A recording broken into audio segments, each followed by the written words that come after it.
આ 1 વાગ્યાના સમય દરમિયાન અત્યારે ભાજપના આગેવાનો અત્યારે એક ગાડી લઈ અને કોંગ્રેસના જે નયનાબેન આશીષભાઈ વસાવા એમને ગઈકાલના એ લોકોએ હાઈજેક કર્યા હતા અને અમારા પણ 3 થી 4 ઉમેદવારોને આ લોકોએ ગઈકાલના હાઈજેક કર્યા છે। એ વાગેથા સીટનો ઉમેદવાર હોય, આમ આદમી પાર્ટીના વાગેથા સીટનો હોય, ઉમરવા સીટનો હોય કે પોઈચા સીટનો હોય।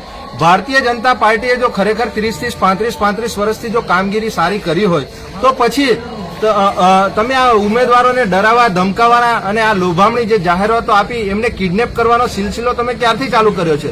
અમારા રાજપીપળા નગરપાલિકામાં 21 કેન્ડિડેટો ઉભા છે, એમાંથી પણ 4 કેન્ડિડેટને અમે ગઈકાલના સાંજના એ કર્યા છે। મારા ઘરે 150-200 માણસો નગરપાલિકામાંથી મોકલે, અમારા ગિરિરાજસિંહ ગોહિલ નાંદોદ તાલુકાના પ્રમુખ છે એમના ઘરે મોકલે।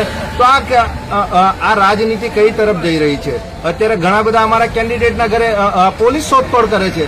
તો નર્મદા પોલીસને પણ અમારે નમ્ર વિનંતી છે કે સંવિધાનમાં અધિકાર આપ્યા છે કે કોઈ પણ માણસ આ ભારત દેશમાં ચૂંટણી લડી શકે છે।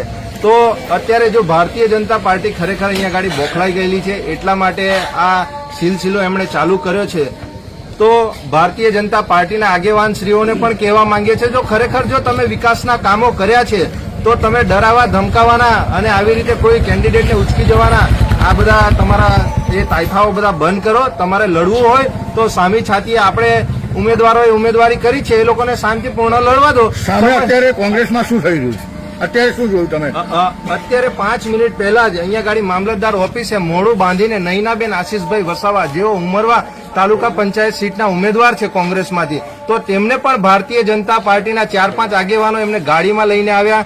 અહીંયા ગાડી કોંગ્રેસની ટીમ અને આમ આદમી પાર્ટીની ટીમ મામલતદાર કચેરી, પ્રાંત કચેરી હાજર છે, કેમ કે અમારા ઉમેદવારોને ડરાવવા ધમકાવવામાં આવી રહ્યા છે, એમને ખોટી લોભામણા પૈસાની જાહેરાત લાભો લાલચો આપવામાં આવી છે। એટલે ભારતીય જનતા પાર્ટી અને જિલ્લા પ્રશાસનને પણ કહેવા માંગે છે, ચૂંટણી લડવી હોય તો સંવૈધાનિક રીતે આપણે બધા લડીએ।